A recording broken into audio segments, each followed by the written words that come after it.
Hello guys, आज हम पढ़ेंगे चैप्टर नंबर 7 के इम्पोर्टेंट क्वेश्चंस और चैप्टर 7 का नाम है एग्रीकल्चर प्रोडक्ट्स।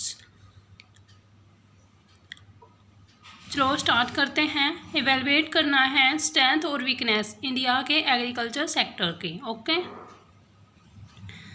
तो स्ट्रेंथ देखते हैं क्या है इसकी स्ट्रेंथ। फर्स्ट है contribution to GDP. Contribution to GDP में है जो प्लानिंग ईयर था, जो 5 ईयर प्लान के टाइम पे जीडीपी में कंट्रीब्यूट किया था एग्रीकल्चर सेक्टर ने 51% से लेकर 71% तक। Now the contribution is decline due to increase in the secondary and tertiary sector. और अब क्या हुआ है कि जो कंट्रीब्यूशन है जीडीपी में एग्रीकल्चर सेक्टर का वो कम हो गया है because of secondary and tertiary sector. Next one is source of employment. इसमें बताया गया है कि जो इंडिया में जो काम कर रहे हैं लोग, जो वर्किंग पॉपुलेशन है वो 50% से ज़्यादा एंगेज है एग्रीकल्चर सेक्टर में।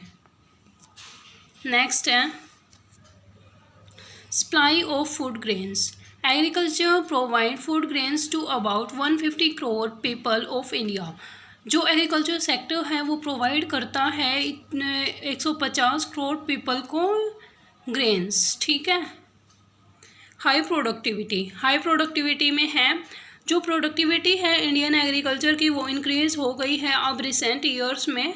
और ये रिजल्ट हुआ है, ये कि रिजल्ट किसकी वजह से दिखा है हमें, इम्प्रूव हुआ है मैनेजमेंट टेक्निक्स में और इम्प्लीमेंट हुई है नई नई टेक्नोलॉजी। नेक्स्ट है skilled workforce. Agriculture in India is carried out by a skilled labor force which raise the productivity and efficiency of industry. Skilled workforce में है जो एग्रीकल्चर है वो स्किल फोर्स के द्वारा चलाया जाता है जिससे हमारी प्रोडक्टिविटी है और एफिशिएंसी है इंडस्ट्री की वो राइज करती है, बढ़ती है। ओके, नेक्स्ट है supply of raw material. Agriculture supply करता है रॉ मटेरियल को इंडस्ट्रीज़ में। ठीक है। और like cotton for textile industry, cotton देता है टेक्सटाइल इंडस्ट्री को, और शुगर देता है, मतलब जो हमारे गन्ने हैं वो देता है शुगर मिल को ताकि उनकी चीनी बन सके। कंट्रीब्यूशन टू इंडस्ट्रियल ट्रेड, और कंट्रीब्यूट करता है इंडस्ट्रियल ट्रेड में भी। कैसे? इंडिया एक्सपोर्ट करता है variety of agriculture product like tea, rice, spices etcetera. ठीक है। Contribution to poverty elimination. Elimination का मतलब है जो पॉवर्टी है उसको कम करता है, एलिमिनेशन कम करना।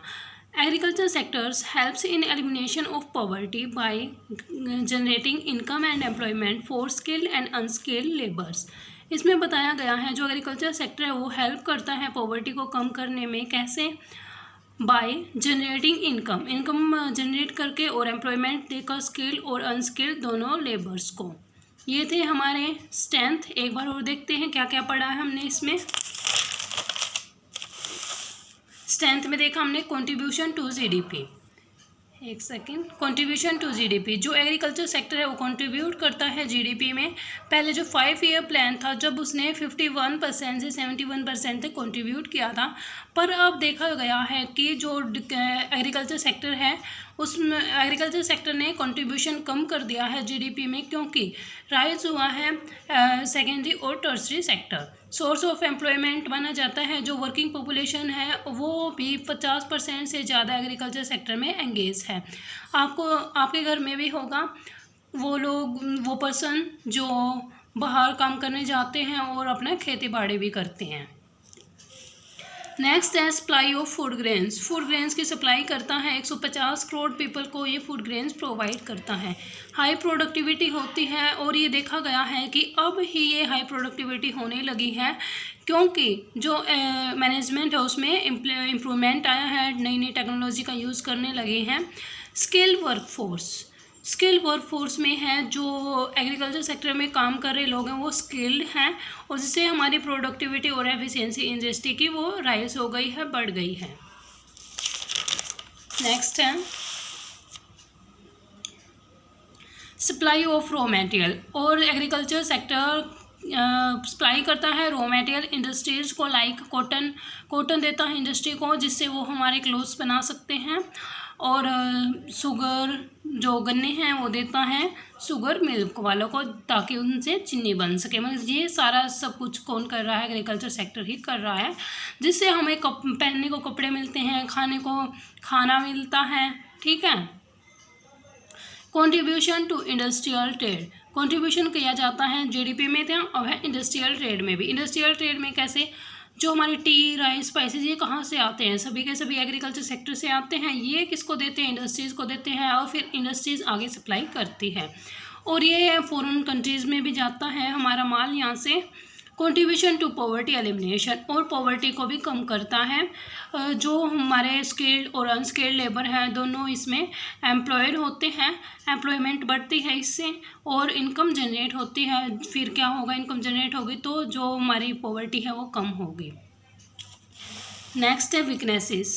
वीकनेसेस देखेंगे हम। Lack of permanent means of agriculture, जो हमारे परमानेंट मीन्स हैं, साधन हैं, वो इरिगेशन है sorry. Lack of permanent means of irrigation, जिससे हम सिंचाई करते हैं वो साधन, जैसे कि हर्रो, रोटावेटर, ठीक है, इनसे हम सिंचाई करते हैं तो वो परमानेंट नहीं है। और ये वाटर स्कार्सिटी, मतलब कि वाटर की कमी है। कुछ रीजन्स ऐसे हैं जो कि रेनफॉल पर बेस हैं। नेक्स्ट है बेस्ड ऑन मानसून, और जो हमारे एग्रीकल्चर है वो मानसून पर बेस होती है। अगर अच्छा मानसून होगा हमारे एग्रीकल्चर के अकॉर्डिंग तो अच्छी फसल होगी हमारी। डेफिशिएंसी ऑफ फाइनेंस, फाइनेंस की कमी। जो हमारे स्मॉल फार्मर्स हैं वो डिपेंड होते हैं मनी लेंडर पर, लैंडलॉर्ड्स पर। जो मनी लेंडर हैं उनसे जो गरीब किसान हैं वो पैसा लेते हैं और वो ज़्यादा इंटरेस्ट पर उनको पैसा देते हैं, जिससे वो पैसे को फिर दोबारा मनी लेंडर को चुका नहीं पाते हैं, फिर वो एग्रीकल्चर करना बंद कर देते हैं अपना। तो इसकी कमी से, इसकी जो फाइनेंस की कमी है ये भी हमारी एक वीकनेस है एग्रीकल्चर सेक्टर की। कन्वेंशनल आउटलुक, जो हमारा नज़रिया है वो कैसा है? कन्वेंशनल आउटलुक में बताया गया है जो फार्मर्स होते हैं वो अपनी नीड के अकॉर्डिंग ही प्रोड्यूस करते हैं, फालतू का वो प्रोड्यूस नहीं करते, जो कि बस उनके जो घर, जो फैमिली है उसी में यूज़ हो जाए उतना ही प्रोड्यूस करते हैं वो, और जो ज़्यादा प्रोड्यूस नहीं करते। जितनी उनकी डिमांड है फैमिली की उतना प्रोड्यूस करेंगे, और वो सोचते हैं कि अगर हमने ज़्यादा प्रोड्यूस किया, नहीं बिका तो रेट कम हुए तो कुछ नुकसान हो गया तो इसलिए वो इतना ज़्यादा प्रोड्यूस नहीं करते। ये फार्मर्स का आउटलुक है, फार्मर का नज़रिया है। Small and scattered holdings, India में लैंड में स्मॉल पार्ट कर दिए जाते हैं, और जिससे क्या होगा फिर मॉडर्न टेक्नोलॉजी का यूज़ नहीं कर पाते। स्मॉल छोटे छोटे पार्ट होते हैं, आपने देखा होगा आपके जो फादर हैं या आपके भैया हैं, कोई भी हैं, तो जो उनकी ज़मीन है वो छोटे छोटे टुकड़ों में बटी होती है। कुछ ज़मीन यहाँ है, कुछ और कहीं है, ठीक है, ऐसे बटी होती हैं ज़मीन, और तो फिर वो मॉडर्न टेक्नोलॉजी का यूज़ नहीं कर पाते। छोटी छोटी लैंड में क्या मॉडर्न टेक्नोलॉजी का यूज़ कर पाएंगे? तो ये भी एक हमारी वीकनेस मानी जाती है।